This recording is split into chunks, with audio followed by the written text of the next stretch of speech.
Can you build a high-quality twin-turbo system using budget-oriented parts?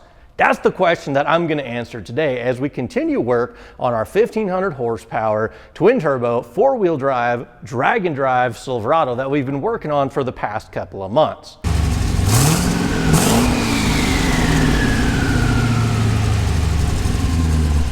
We're making pretty good progress on it, but today we need to get the boost from the turbos through the intercooler and then back into the engine. Now, most of the time when you're building a budget turbo setup, the first thing that you're going to do when it comes to making the connections is just grabbing some generic silicone couplers and hose clamps and jamming the pipes together and hope that it works.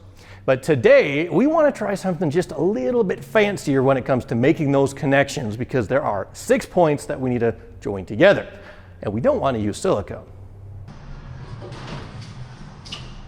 Now, last time we just barely got the intercooler mounted, which did require a complete redesign of the core support bracket.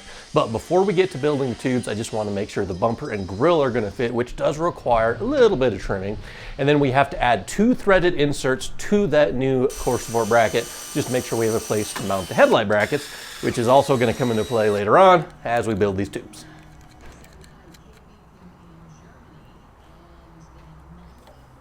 It seems that the price of everything lately is rising out of control, but I'm going to let you know about an app that'll put money back in your pocket, and that's Upside.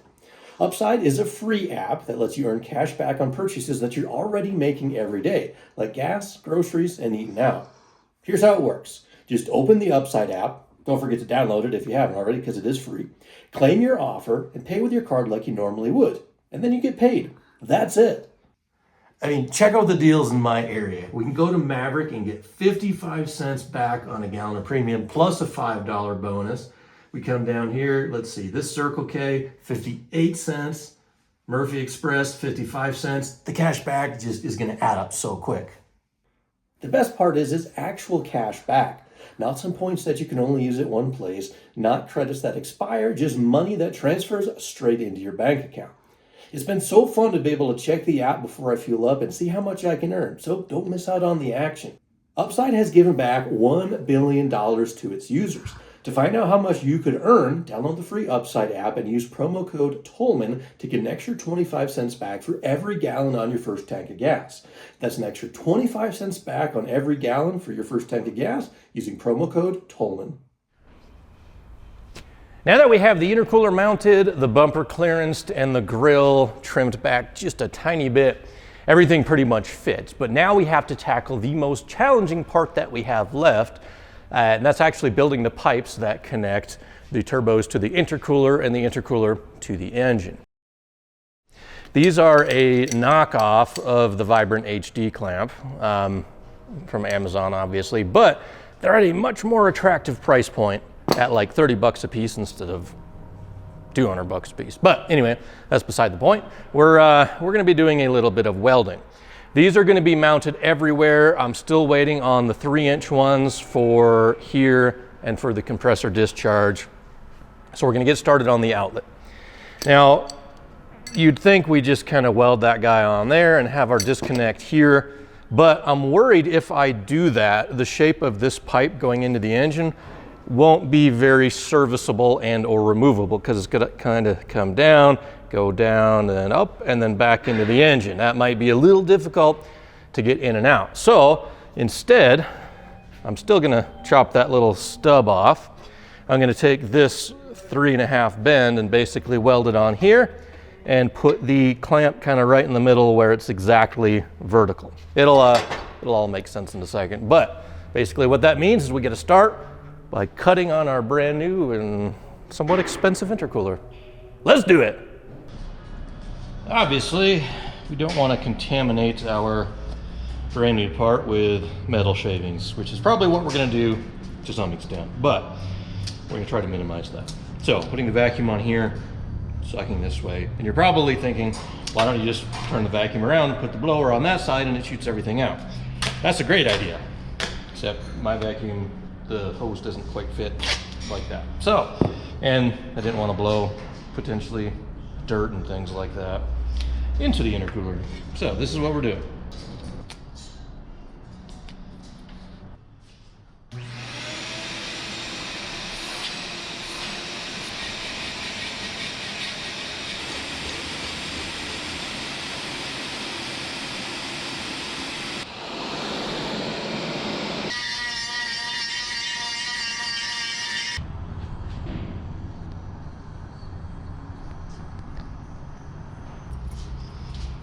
So our technique worked pretty good, keeping all like the major chunks and stuff out of the intercooler, but there's a little bit of dust in there. So we'll have to do some like really good rinsing by the time we're all done with this, but that's okay. So now I just get the intercooler mounted back up, drop it on the hardware, and then we'll measure. There we go. Then we'll measure for the tube that's going to connect to it. So really I could have welded this guy here straight to that other little stub, but this way there's only one weld seam to look at and it's just going to be a little bit neater. The goal is to have this pass 5/8 of an inch below this cross member here, and the clamp is going to be sitting, vertically, so right out there. The very lowest point, which is there. And then we'll shorten that just a little bit to maintain our spacing. And the best way that I found to cut aluminum is actually with this. It's just a regular old miter saw for cutting wood. It does have kind of a finer blade on it, but as long as you go slow, it produces a really nice, straight, clean cut, and it always makes the ends square. Perfect for welding.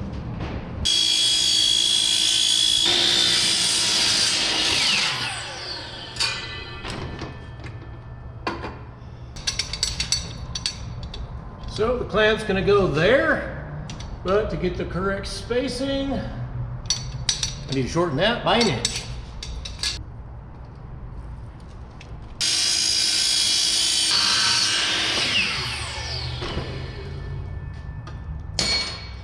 So over at the welding table, we get everything cleaned up. It's time for cookie break.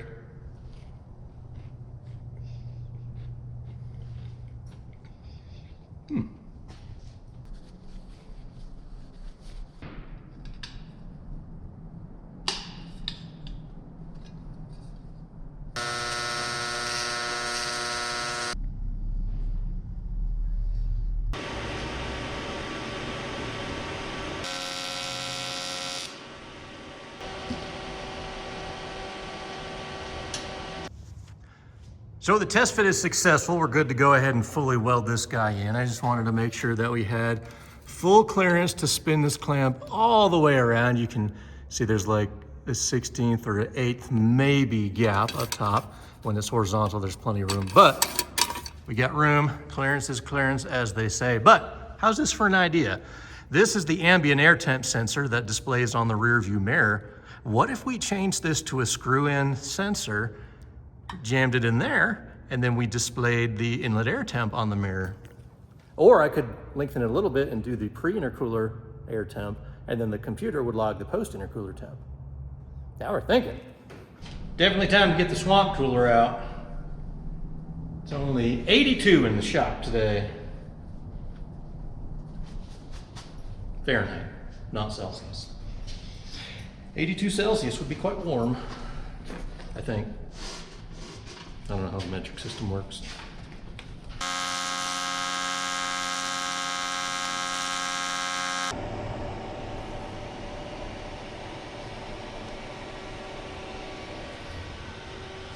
So we finished the intercooler, or the bottom of the intercooler, on Friday. It's now Monday, and we got our shipment that we were waiting on, so we can continue on with our game of connect the dots.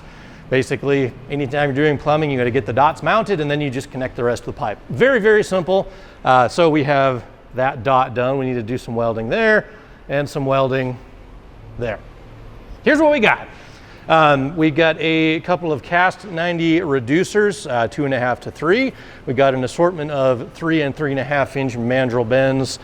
We have this reducer from 3.5 to 4, and we got this nifty guy that'll bolt onto our throttle body, O-ring on the inside, and that'll adapt it to the O-ring style of clamp.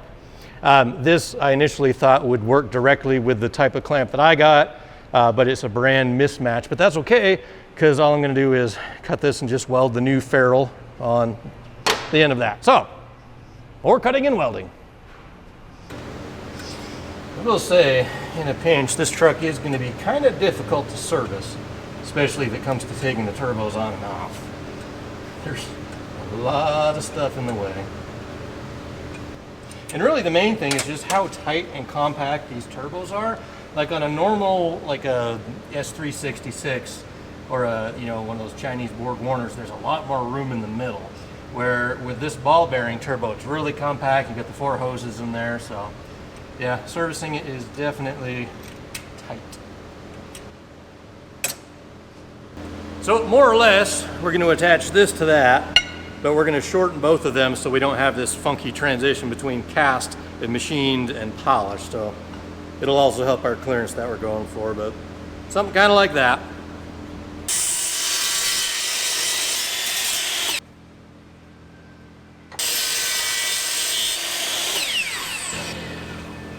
Well, we got close. Just gotta connect the dots. Isn't it fun building trucks?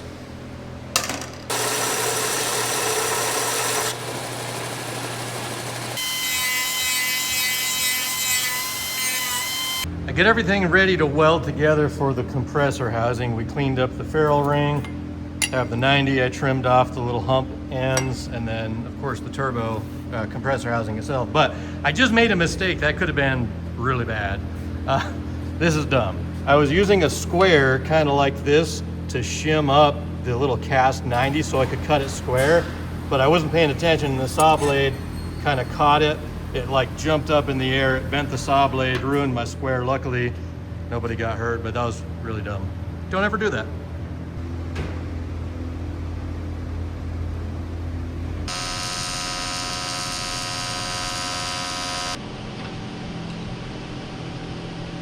So this will actually be the second time I'm gonna weld this on. I got smart this time and actually clamped and weighted everything down to kind of fixture it. Before I just eyeballed here to here and the angle was a little bit wonky. Definitely not happy with it. So, cut it off, clean it up, have it properly aligned now, and we'll weld again.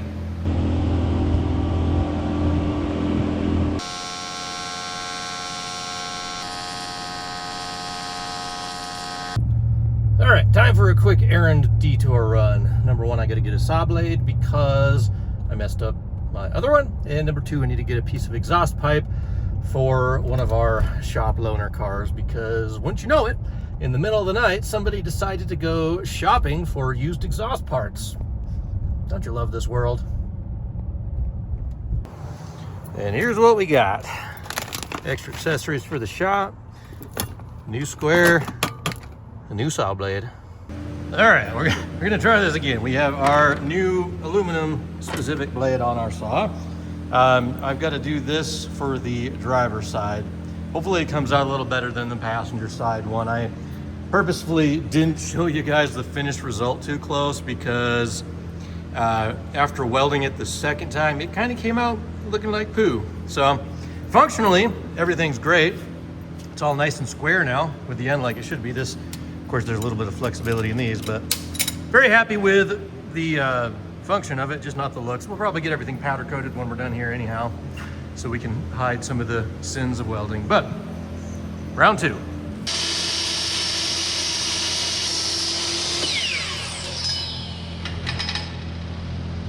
Good news about this whole ordeal is I now have a short square for lining things up in the saw. And yes, I did check, it still is square.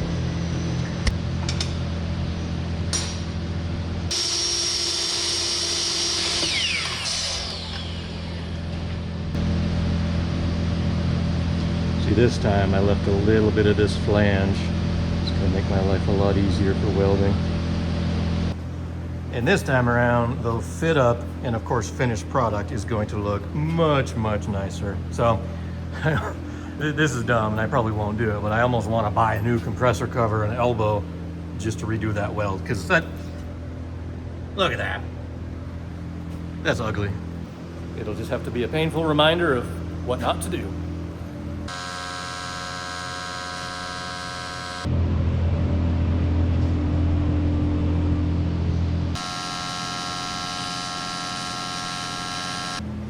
And this one came out much better. Definitely not embarrassed to show it to you. Certainly not the best welding in the world, but I am happy. I mean, compare that to that. awful. I mean, it'll work, but that looks so much better. So now we've got to move the battery and the computer to get the compressor cover to fit. Also, that's going to make room for the charge pipe. So I've been putting this off, but it needs to be done.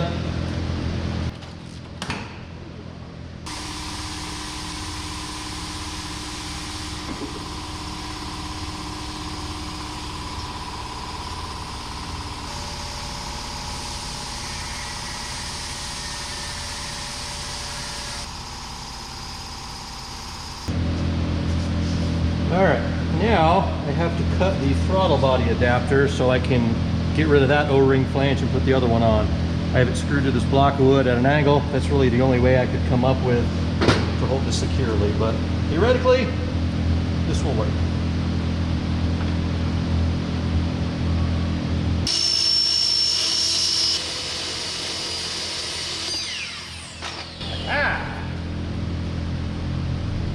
Success!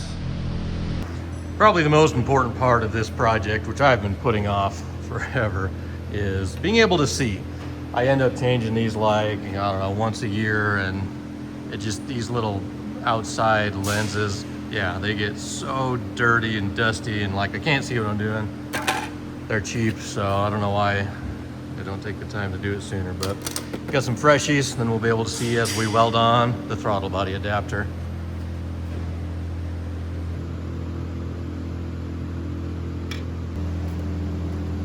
I mean, this helmet's a lot of years old now, but you can see so much better.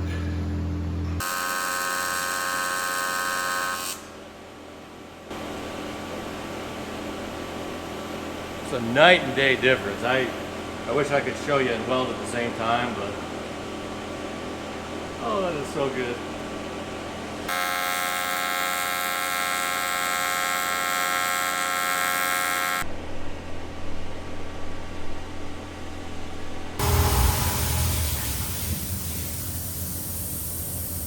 So there's 6 connections total that we need to get the HD style clamps welded to, and we have 4 knocked out. 1, 2, 3, and then number 4 at the bottom of the intercooler. 5 and 6 up here. These are still the hose barb silicone style couplers, so chop these guys off, and then we can weld these on.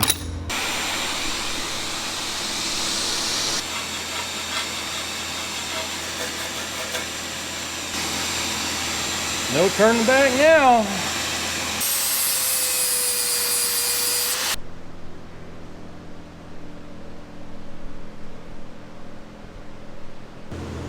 Now, this one does make me nervous, especially considering how badly the one on the end of the turbo turned out after welding something twice. But I ground off most of the original welds, so see how it goes.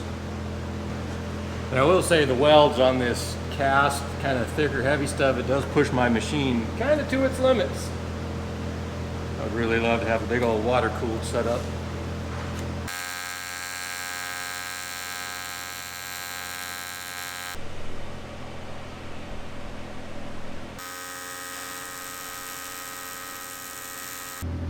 And there we go. One side fitted up for the HD clamp. Very happy with how the weld turned out. Plenty of flexibility, but maximum clearance, or well, close to the intercooler as possible. And just like that, we have our intercooler system not plumbed, but it's all ready to accept the plumbing. The big part of the job here was just get everything fabricated and ready for the dual O-ring couplers. I mean, we got 6 of them that we had to do. So 2 on the top of the intercooler, 1 on the bottom with our little snorkel elbow, and of course the cast elbows and the outlet, which we're gonna look at this one because this one looks a lot prettier. So yeah, a lot of fab work to get to this point, but now we're ready just to start building the tubes. So the question though is, from a cost perspective, number 1, is it worth it going with like the dual O-ring seal heavy duty clamp compared to silicone couplers? And number 2, what would it cost to go with like the genuine Vibrant stuff compared to the Amazon brand? And the cost difference is gonna blow your mind there. But anyway, yeah, very happy with how it turned out. These have a little bit more function than the silicone because they do have like 15 degrees of rotation that they will allow for. But they'll hold just as much boost as a, well, I guess technically not just as much, but for the levels that we're doing, they'll work exactly the same as the silicone. Yeah, they do cost a little bit more, but here's the kicker. For the 6 clamps that I purchased, this was the total, 225 bucks. That's 4 3-inch, 1 3.5, and 1 4-inch. So definitely not cheap compared to silicone, but if they were vibrant, that's what they would have cost. This is the pinless HD clamp. So 189 bucks a piece for the 3-inchers and 3.5 and then 4, you can see the total. $1,198, 5 times more than the knockoff. Now, if these turn out not to like seal, if they leak, then I guess maybe that'll be our lesson. But I think functionally these are going to work just fine. And I mean, don't get me wrong, I love vibrant performance stuff. They make extremely high quality, extremely expensive stuff. But anyway, twin turbo drag trucks coming right along. Next time, all we really got to do is just build a couple of pieces and do a little bit more welding. And we're still not even close because the list goes on and on. We've got the wastegate dump tubes, we got the wiring to finish up, we've got bigger injectors, bigger fuel pump tuning, and oh my goodness, it's so much left to do. But it's not easy building awesome stuff. So we'll continue on. Thanks, guys. Come back soon. Congratulations. If you have made it this far in the episode, you now get more knowledge because this is the patent pending after the show brain dump / FAQ session where I just spew on and on about all the little nonsensical things that I think you guys care about. There's a lot of questions that come up in comments when we do these projects, so we'll start at the beginning. I guess just turbo setup in general, because we haven't talked about it for a couple of episodes. These are Summit GTX3582 Turbos, links down below. They're good for about 750 horsepower a piece. We built our own exhaust, of course. They're mounted on a Trick Turbo cast stainless manifold, but we did modify the manifolds by welding our own wastegate tubes, which put the wastegates there and of course there. I like the turbos, but they're a challenge to pack is just because of how compact they are. Like on a Precision or an S400, there's a little bit more space in between the two housings, which anyway, for the drain, that was a big challenge. Intercooler pipes. We are going to have to trim on the headlight bracket, but it won't be quite as bad on the 03 and up front end as it would have been on like the 99 and 02 front end, just because of how far out everything is. My plan right now is to kind of trim just a little bit in here, kind of in this area, but it won't affect like the headlight mounting points here and here. The marker lamp goes just a little bit below. So we're going to try to retain as much strength as possible while still having the 3-inch intercooler tube from here and from there. Of course, down below we're running 3.5. That will transition to 4 up on the back side of the radiator. Another question you guys had when I did a Instagram short was, am I worried about the pipe that's going to be coming in between the radiator and the engine? Worried in terms of heat soak. And no, I'm not. And here's why. A perfectly round pipe doesn't have a very big surface area to volume ratio. And surface area is what is going to heat up the air as it travels through. Yes, the pipe will get hot, but number one, it's actually going to be mounted like, I don't know if you guys can see right now, but it's going to be mounted like smack dab in the middle of the two fans. So it's not going to get a lot of air moving across it. But number two, even if the pipe is, let's say, 250 degrees just from the ambient engine bay heat, it's not a lot of that's going to transfer into the air that's whooshing through that tube. I mean, we're at full load, we're, who knows how many CFM, but it's not going to heat up all that much. The intercooler, for example, that has a tremendous surface area on the inside, which is going to extract the heat. So short version, nope, not worried too much about that.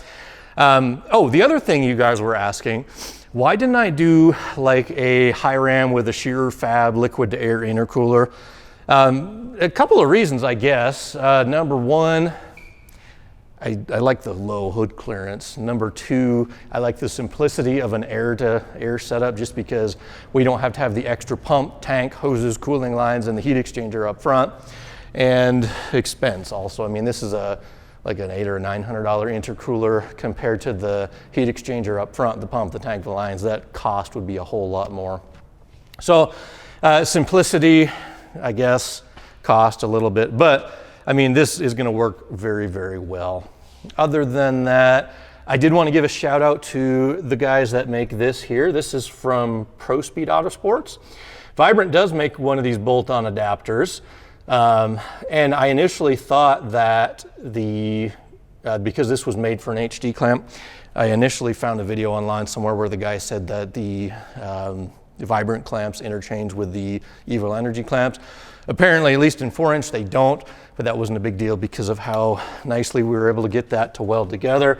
And I actually was able to shorten this back because we're gonna do a full 4-inch elbow from here down. It's gonna be tight, but we will be able to make it work. Battery's gonna go back in that corner. I'm gonna try to use battery cables from a Gen 4 Silverado, which will show, but that'll be a little bit simpler, I think, because they have all the factory junctions for, like, there's a big old fuse there. There's one cable that goes to the fuse block, one goes to the alternate. Anyway, we'll talk about that at a later date. My brain dump is coming to an end. Thank you guys, appreciate it. Let me know if you have any questions, put them in the comments. I will answer them. I try to share as much knowledge as we can. But anyway, get out there and build something.